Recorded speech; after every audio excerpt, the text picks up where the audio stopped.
00878, the people of the state of Michigan versus Jeffrey Allen Mosteller. Thank you. Good afternoon, Your Honor. Assistant Attorney General Chris Kessel for the people. Good afternoon, Your Honor. Alona Sharon on behalf of Mr. Mosteller, who is present via Zoom video conferencing, and that is without objection. Your Honor, would you like me to have him state his name for the record? Yes, please. Mr. Mosteller, can you please state your name for the record? Jeffrey Allen Mosteller. Right. And you're consenting to appear remotely from the Oakland County Jail for purposes of today's motion? Yes, ma'am. Thank you. Today's motion is defendant's motion in brief. Is the motion that was filed by Ms. Sharon on behalf of defendant for a bond modification. I did have an opportunity to review the motion and the brief that accompanied the motion. We've been checking to see if a written response was going to be filed by the Attorney General's office. I don't believe anything was filed here before today's court date. Is that accurate, Mr. Kessler? That's correct, Your Honor. All right. Anything that you want to add to your motion, Ms. Sharon, in addition to what you placed in the brief and the motion? Thank you, Your Honor. Your Honor, I think the motion and brief pretty much touch on all the points that I would argue to the court verbally, and I don't want to be repetitive. I know that Your Honor takes the time to review everything. I guess I would just stress to the court, Your Honor, that I think it's somewhat telling that the Attorney General's office didn't file a response. As I indicated in the motion and brief, Mr. Kessel indicated he would leave it to the court's discretion. I think it's clear from the Attorney General's position that the Attorney General, and I don't want to speak for Mr. Kessel, but what I think is clear is that there's more of a concern of appropriate bond conditions rather than there being a monetary bond. Mr. Mosteller is, I don't want to say in the late years of his life, but well into his 60s, never having had contact with the criminal justice system, Your Honor.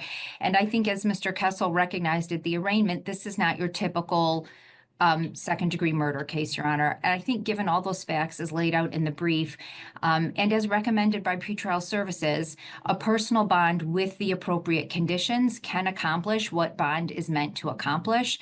And I would respectfully request that the court adopt the pretrial services recommendation, along with there were some additional conditions that Mr. Kessel had asked for at arraignment that we have no objections to, Your Honor. Okay.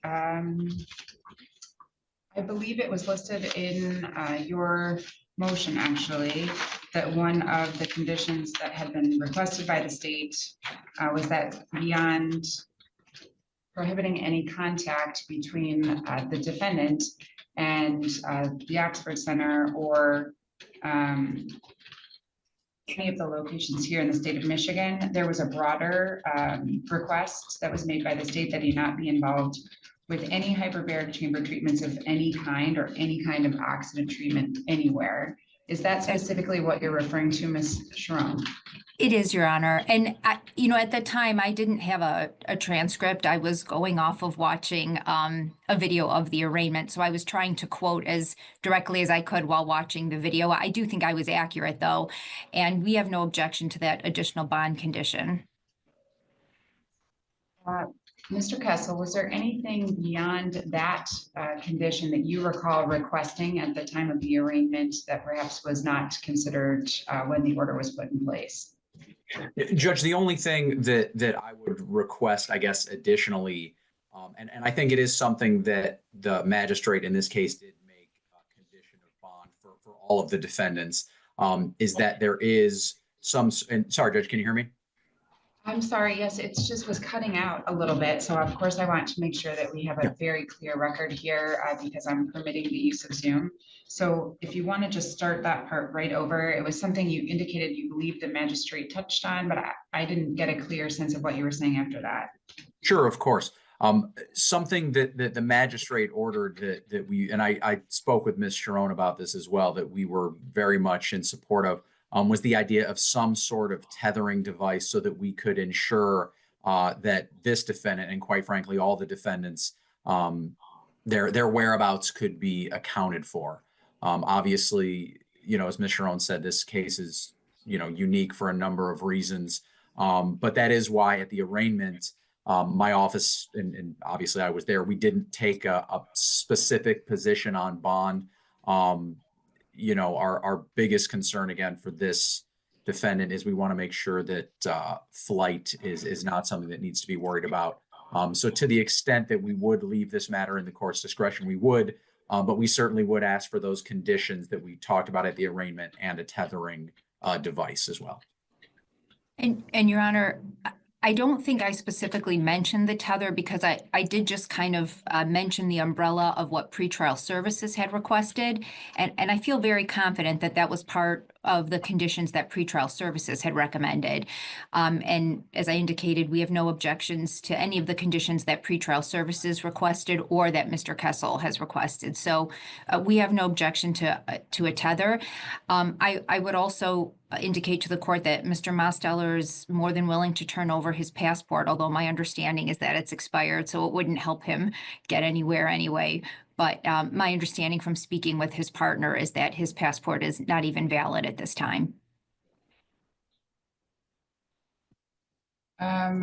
Well, I've had a chance to review everything that you've submitted, and I'm considering the position that I believe you accurately represented that the state intended to take today when the motion date came about. Of course, I have to keep in mind that I'm not reviewing the magistrate's decision to determine that there was any discretion that was abused in this particular case. The court would have the ability to review a previous release decision at any point, but I have to be able to establish that there's a substantial reason for doing so.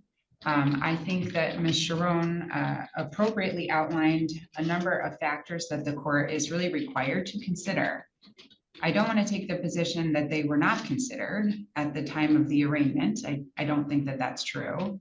But I do think that your client is a little bit uniquely positioned in that at the time of the arraignment, although I know he had made a request for a court-appointed attorney, there was not a lot of information available specifically about income expenses, and it was uncertain whether or not that request would continue on through the pendency of the case, or if it was something that was requested at the time of the arraignment and perhaps something would change there. Now we have Mr. Mosteller, whose request was approved. I did take a look at all of that in terms of what he submitted for his income and his expenses. You have been appointed to represent him, and from everything that you've placed in your motion here, what I know of you as an attorney in general, it's my understanding that you will continue on the case in this capacity, and that he is not taking a different position about his ability to come up with funds to retain an attorney. So I do think that that is a component that perhaps puts him in a different position at this point. It's my understanding he's the only person that made that request, and I believe that he will continue in this fashion and have an opportunity to have you defend him in this case. So that is something that the court takes into consideration. I know that you had gone through each of the factors that the court has to consider, and in many of these factors, I think that your representations are accurate. Clearly, you were able to establish a length of time that he's lived in the state of Michigan. He has had, I guess, long-term employment in a couple of different capacities with different employers, but has established that he's had the ability to work for an extended period of time. He has a clean criminal history, stable housing. We were able to verify that information that was provided about whom he lives with and where he would return. These are all things that I don't think were contested, and likely were not even contested at the time of the original arraignment. There was a factor that I think is important here, and I am just interested to hear what the people's position would be in response to this particular factor. So this would have been E, seriousness of the offense charged, presence of or absence of threats, and the probability of conviction and likely sentence. So it looks like defendant is not contesting, of course, that the alleged offenses are very serious. However, the portion of this factor that the court has to consider regarding likelihood of conviction, the information that was put forth by defense counsel seemed to indicate, because there is voluminous discovery in the case, not all of it has been reviewed at this point. And so she did not feel that she was in a position to really comment on this factor. I'm not sure if the people are taking the same position or if there's something that you would like to add here. I think that this particular factor, specifically the portion in which the magistrate considered the seriousness of the offense charged, is likely something that contributed significantly to the decision for bond.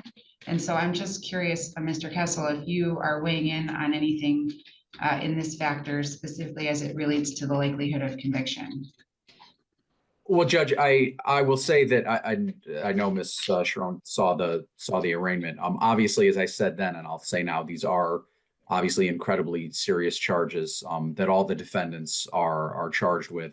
I will say, I don't know, Judge. I don't know if I've ever seen a prosecutor stand up and say, well, I don't know how likely it is we're going to get a conviction. But my name is on this warrant because I believe that this defendant has committed these crimes. I am comfortable with what we have going to trial. So I'm confident that if this matter goes to trial, that he would be convicted. But of course, my name is on this, and obviously that's how I feel. Of course, I'm sure counsel will probably feel differently, much as when I was on the other side, I felt differently as well. So, I mean, I think in all candor, the court should take that for what it's worth. The crimes are very serious. I am confident that this matter, if it goes to trial, will result in a conviction. The defendant is the head of safety at a place where safety was, quite frankly, disregarded. That is sort of the people's theory of the case. So we're very confident in these charges and what would result if there was a trial. Your Honor, may I respond? Of course. I do want to reiterate that, first of all, just as Mr. Kessel says, he doesn't know of any prosecutor who wouldn't, comment on the likelihood of conviction. On the flip side, Your Honor, I'm not really sure any defense attorney would stand before a court and say, I think it's highly likely my client is going to be convicted. And I'm certainly not going to say that today. I do want the court to know that I still do not have complete discovery. That is through no fault of Mr. Kessel or his office or the detective. I've been in touch with the detective on a regular basis. Her attentions were turned elsewhere given the events at the Troy Hospital last week, and I think that put her a little bit behind where she thought she would be.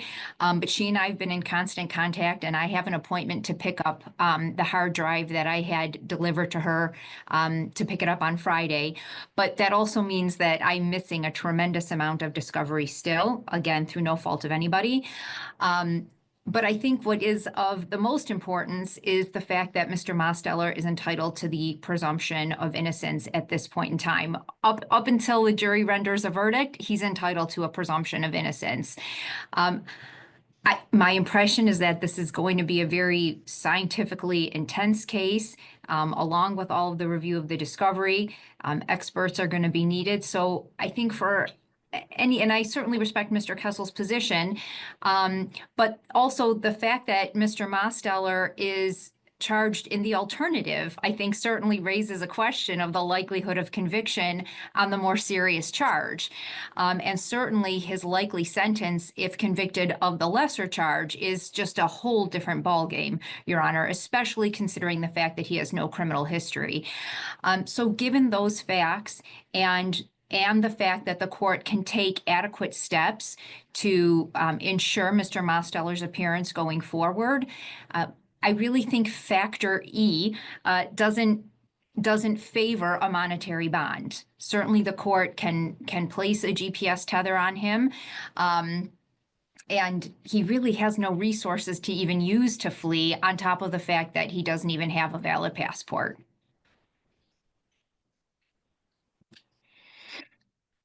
Okay. I didn't want that one to be glossed over, essentially. I do think it's important. Do I think it's a deciding factor? No, I don't. I think that I have to take everything into consideration. I don't want to look at the pretrial services report and say that it is something that I would fully endorse. I do think the nature of the charges are very important here. The seriousness of this offense and the concern that the court has to public safety, it definitely has a significant weight in the court's decision. I understand he does not have a history of failing to appear because he has no criminal history. However, the likelihood that someone, even without prior contact with the criminal justice system, may be inclined to flee or take some other action to evade the court proceedings is going to be increased when the seriousness of the offense is what is before the court today. And I think that that is also something that the court has to consider. He's never failed to appear for a court case before. He's never had a court case before, and he's certainly never had a second-degree murder charge that's before the court to be determined. So for us to say the lack of history, failing to appear in court should 100% ensure that he's coming back to court in this case, I'm not certain that that's something that the court would feel comfortable doing. I do recognize that pretrial services considered all of the same information that you have asked the court to consider today, and they made a recommendation that he should be released, but to have certain conditions in place that would both protect the public and reasonably ensure his appearance in court. Given the fact that the bond that was set in this case at $250,000 with no 10% has clearly not been a bond that your client can meet, which is also supported by the fact that he is requested and been determined eligible and will continue to be represented by an attorney that was appointed by MIDC, I think is something that the court should consider. I am inclined to make a reduction of the bond in this particular case, but it certainly is not going to be to a personal bond. At this point, I think reducing the bond to $50,000 cash surety is still significant enough to address the seriousness of the allegations and require a return to court. But all of the original conditions are going to remain in place. This will include, just so the record is very clear, the tether of prior to release. And that is going to, at this point in time, have the exact same parameters as the tether release provisions of the co-defendants. He will only be able to leave the home for purposes of appearance in court or other court-related obligations, meeting with his attorney, attending to medical needs, or to go to verified employment. That employment will not include anything that has to do with the Oxford Center, nor will it have anything to do with any entity that provides hyperbaric chamber treatments or use of oxygen treatments. And that was actually in the order previously from the magistrate, so that's no change. Most importantly, the court will 100% require that the no contact provisions are strictly adhered to in this case, whereby your client will have absolutely no contact with Ms. Peterson, Mr. Markin, Ms. Moffett, I'm sorry, the family of the listed victim, or any other employees that were previously or are currently employed with the Oxford Center. His passport is to be turned in as well before, I guess within 24 hours of release would be appropriate, and he will be supervised by pretrial services. I still think that this bond will achieve the goals of ensuring public safety, but also requiring your client to return to court at all future court dates to participate in the process. And it still acknowledges the extremely serious nature of these allegations, what the people have represented as their belief on the likelihood of conviction, and considers all of the other factors that are outlined in MCR 6.106 E and F. So at this point, that's the court's decision today. Is there anything else that we need to take up? Your Honor, I do have just two questions. Just for one, a point of clarification. Obviously, the GPS tether comes at a cost. Is Mr. Mosteller able to not travel, within the state, leave his home for purposes of seeking employment, as long as that employment is within the confines of the bond conditions that Your Honor has imposed? I think we should just wait and see what he is going to present before I would make a decision. So right now, he's essentially going to be at home unless it can comport with one of those designated reasons for him to be outside of the home. I think more than likely pretrial services is going to ask him to document anything before it's approved. And so in this particular case, I'm not letting him leave the state of Michigan at all. So I don't want him to be seeking employment outside of the state of Michigan, No. but if he needs Yeah, to I wasn't leave- asking that, but if he wants to go to like an interview, even if it's just for like a job at Walgreens or just something so he can have some income coming in, we should just speak to pretrial services first. Sure, and if there's an Okay. issue, it can be taken up with the board. Okay, and then my second question, Your Honor, is would the court consider a 10% provision on the $50,000? I will not. Honestly, I think based on that factor that I was already alluding to is weighing heavily on the court's mind here. This is what I believe is appropriate, given all of the information that's been considered on this particular defendant for all the reasons that I've stated on the record. So I would not be adding or contemplating a 10% provision at this point. Thank you, Your Honor. Anything else that we need to take up on this case today? Nothing from the people. Thank you, Judge. Nothing on our thank you. behalf, Your Honor. And we have the scheduled PCC date coming up in April. So unless there's something that comes to the court's attention prior to, I'll see all of you then. Thank you, Your Honor. Thank you, Judge. Thank you.